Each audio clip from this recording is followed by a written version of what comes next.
Okay, so let's not screw this up this time. Okay, that's the first time he's going to let us do this live. So let's make sure that we got it right. Do you understand, boys? All right, Feely, we'll do it right. Yes, we'll do it right. Okay, no messing around for me. Nope. Okay, so here we go. Let's get some pictures. Okay, ready? 3, 2, 1. Roll the intro. Good. That's not. Back up a little. That's not it. What? Oh, gee. What is that? Oh, that's me breakfast. All right, that's a little better now. A little scenery nature. Welcome to Voices in My Head, the podcast where Balsa talks about audiobooks and all that stuff. This is Feely, Neely, Buffin and Bertold Wheeler's administrative assistants, and this is our first time, so please don't knock us too much. And this is episode 7, part 1 of 3, with Jeffrey Kafer, also known as the Kafer. And rolling. Oh, you did that really good, Feely. That was beautiful. That was absolutely beautiful. Now, who put that ugly picture of eggs up there? Rolling with Basil. Go ahead.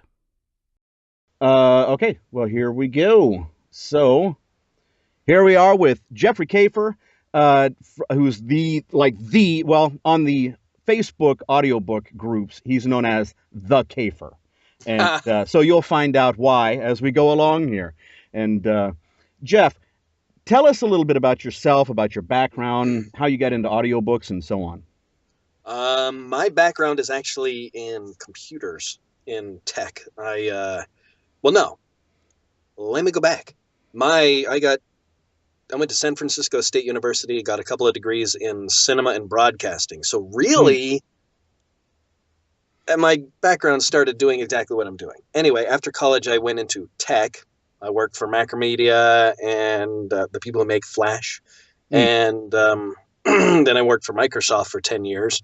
Then I got laid off and sort of came back to the performing, the sound, the audio stuff.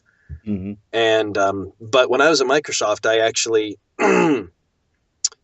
started at Microsoft doing audiobooks. So, oh wow, how did that work? I mean, Microsoft, I didn't realize, other than like their online training or something. No, it was side. It was all on the side. I mean, I did a couple of things at Microsoft for free, of course, because I was like, free mediocre voice talent. Why not? But I actually got permission to do to moonlight on the side doing voiceover and audiobooks, and I started probably 2 to 3 years before I got laid off. I started there. If I had gotten laid off and then said, I think I'm going to start a career in VO and audiobooks, I would have been in a world of hurt. Right. As anybody who tries this knows, you don't just start doing it and make a living at it. Yeah.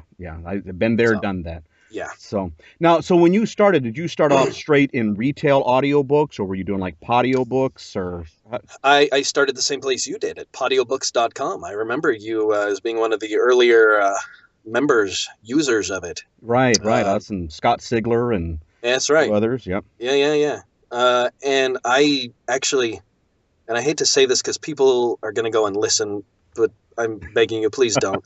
I did a couple of free short story anthologies on Podiobooks just to see if I could do it, just see if it was something I enjoyed. And they're still up there, and you can listen to them, whatever, fine. But they're really terrible. Well, so you could find the progression and say, oh, yeah, well, we'll say this that. Is like this is like the elementary school. Here's the junior high. Right. Here's the grad school stuff. Right. And you know what? But that was the thing, is I didn't know that I wasn't very good. I thought, I'm pretty good at this.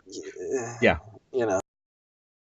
So anyway, I did a couple, and I guess I caught the ear of Jeremy Robinson, who's a fairly well-known self-published indie guy, and he had me do a couple of his books for Podiobooks as well as promos for some other upcoming books. And then a series of his got picked up by Audible. They bought the rights to it, and he said, I want Jeff to narrate these. So, cool. When people say, what do I need to do to break into audiobooks? I'm like, you can't emulate what I did, because it was so had to be there, kind of. It wasn't, I don't want to say luck, because that's not the right word, but you can't emulate what I did, because the sequence of events only apply to me. I mean, there's no way to do what I did. Everybody has to find their own way into the industry. No, that's a really good way to put it because they ask a lot of times, and I was even guilty of that years ago. I'd sent an email to Dick Hill asking, how can I get into this? And how did you get, and I found out that our two paths shall never meet because there's like a 20-year difference at the Yeah. startup point. So, yeah. Mr. Cranky. But a fun kind of cranky he is. Oh, I love Dick. He's great. He is great. But he's so get off my lawn. So when you started out, when you first got into doing it, how did you find audiobook work?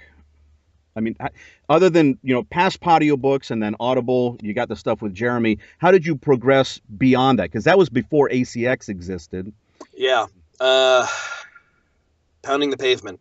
Hmm. Before, finding authors, and a lot of this actually does apply to ACX, because I wasn't quite ready to really get in bed with the big publishers. I thought I was, but they weren't returning my calls. So fine, whatever. So I started looking for other work, and I was doing mostly other voiceover work in the first. Audiobooks actually came after regular VO. Now it's sort of the mainstay of what I do. It's sort of switched, but anyway, I would find authors. Greg Olson is another author who I did one of his books for. Kevin Pierce now does most of his books. So I cobbled together, I'd done at that point about 4 audiobooks, and I got in and I managed to find out about David Wilson of Crossroad Press. And he had a couple of audiobooks. So we actually combined forces. So we had a grand total of 11 total completed audiobooks, including Jeremy's. And we presented to Audible, said, we're a publisher.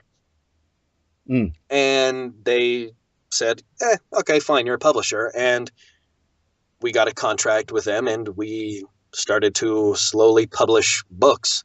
And we went through several iterations. I mean, these were all royalty share. We had a twist on the royalty share. It was the author would pay you, depending on how much the author would pay the narrator. This gets weird. Depending on how much the author would pay the narrator would earn royalties up to a point where they earn their maximum. Yeah, so what that means is if you pay somebody, we paid them $100 a finished hour, their flip point would be $200 a finished hour. So they had to earn they had to double what we paid them in royalties, and they would get 85% of the income until they hit their flip point, in which case, after that, it would all go to the author. Did I just totally confuse you? That is pretty confusing. I'll have to pull out those old royalty statements from David and see if I could see the pattern there. Were you with us at that point? I did. Well, I don't know right at the beginning. I don't think I was. Not at the beginning of Crossroads. A little bit later. I think I came in with Crossroads like 2009. Okay. 8 or 9 maybe. Okay. Or 10. And then ACX came along and pretty much just ruined that whole thing. Yeah. Which was fine. The reason I got into publishing is because inevitably an author would come to me and say, hey, I'd like you to narrate my book. We'd flesh it out, say, great, here's the raid, blah, blah, blah. And then they would say, so what do I do with the book when you're done? Right. Remember, this is before ACX. You can't just throw it up on Audible, and Audible won't talk to you unless you are a publisher. Right. At that point. So I had to get this publishing contract. It was really it was meant to be a value add for my narration. So it's like, yes, I can do your audiobook, and I can get it up on Amazon, iTunes, and Audible. There you go. Full service package. ACX came along, and I no longer needed to offer that value add service. Right. So there you go. Cool. Well, what was the original question? I don't remember. How did you get the first job? And I think you pretty well hit it, though. Okay. You dug your own jobs up by the roots, and we still do. Even with ACX, we still do. You've got to. Right.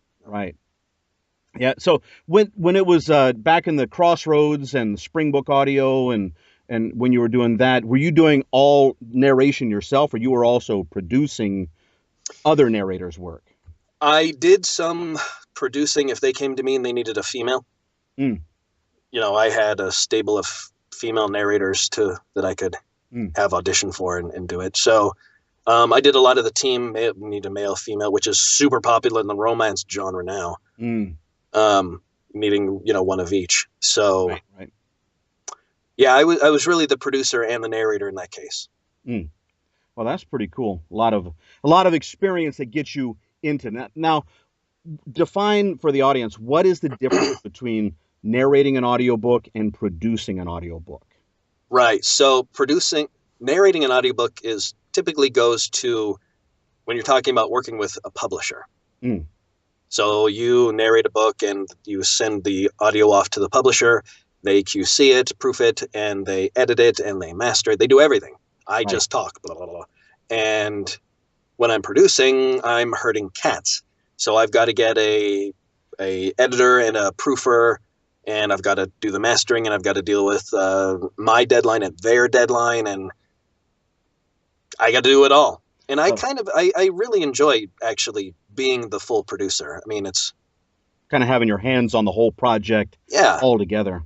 Yeah, and granted, there's something to be said for, okay, I'm done narrating, let them handle the rest. Right. There's something to be said for that, but I like the mix of the two. Right, yeah. It does make a big difference when you're able to have the control over the whole process. That really changes things up. So once ACX stepped into the game, you mentioned that, ACX came in and kind of blew your whole business model that you guys had going previously. How did it change the way that you do business in general? Well, I no longer needed to add the value add service. I also had fewer authors coming to me emailing me saying, hey, I'd like to narrate. Now I get offers through ACX directly, or, I find them and bring them in, what have you. But I don't get authors saying, hey, I saw you online. I'd like to have you narrate my audiobook. Most authors now know about ACX, so they just use that platform. And really, that's all ACX is a platform. I still go and get authors and say, hey, let's do this. I know you don't have anything. Let's do it. Come on over here. Right. And I just use ACX as the platform because it's easy. Right. And that's and that's one of the things with ACX is there's so many titles out there that you can pick from and that you can choose from. And you've been pretty successful in choosing a lot of the titles that you've done. I mean, you've got probably of everyone that I'm acquainted with that has been through that system, you're probably, I'd say, the top. You're the top salesperson of royalty share titles that I'm aware of on there. And there may be others I don't know, but I don't know. I mean, I do okay. I've been fortunate. I still do Jeremy Robinson's books. A lot of those are royalty share. I probably shouldn't necessarily talk about the details, but anyway, I still do. I have authors that I work with that sell well, and they still like doing royalty share because they just don't want the front outlay of cash, and I'm totally fine with that if they want to. Right. If they're a good selling author, I mean, exactly. I've been surprised recently. Some of the books that I was like, I didn't really enjoy that, and then it turns out this zombie novel is like the best seller that I've ever done. It's like, oh well, I enjoy the paycheck, so I guess I'll hack it. So yeah, it's so hard to know what's going to do well and what's not. I mean, there are certain things you can do. There's certain research you can do, but I rarely recommend that anybody just hop on ACX and start auditioning for royalty share titles because they're going to get burned out and the return on the investment may not pan out. Oh yeah. I recommend that people go and find authors that they know are selling, and again, just use ACX as a platform. Right. Are you drinking scotch? Is that scotch? It's actually barley water, believe it or not. It's pea. It's pea. It's pea, yes. No, my wife is Korean, so she, I wish it'll be scotch in about 3 hours. But right now, I'm getting pre-hydrated. Okay. It's she boils it, and it's pre-beer is what it is. That sounds disgusting. It's boiled barley without the malt, and it's fresh, just boiled yesterday. It's actually pretty tasty, kind of nutty, It's good. Okay. All right. And if I threw some malt in it and set it in a container on the fridge for a week, I'd have beer. There you go. A beer. That's right. And hi, this is Bertold. Thank you very much for listening to and watching the show at the same time if you did both at once. Not everybody does. Sometimes they only listen to it and don't watch it. And sometimes they just watch it and put their own words to it because that makes it a little bit more fun and exciting, especially if you can read lips. But if you can't, you could just make your stuff up. What was that show that was on Mystery Science Theater 3000? That was a long time ago, though. Long before you... Oh, no, actually, you were born then. I guess we were all born then. But that's not this show. Anyway, this is Voices in Your Head. Please stay tuned for part 2 of 3 coming in a week or two. And this is Bertold speaking on behalf of my brothers and Basil and copyright 2015 Basil Sands. Did I do that right? Yeah, fine. Here, have a beer.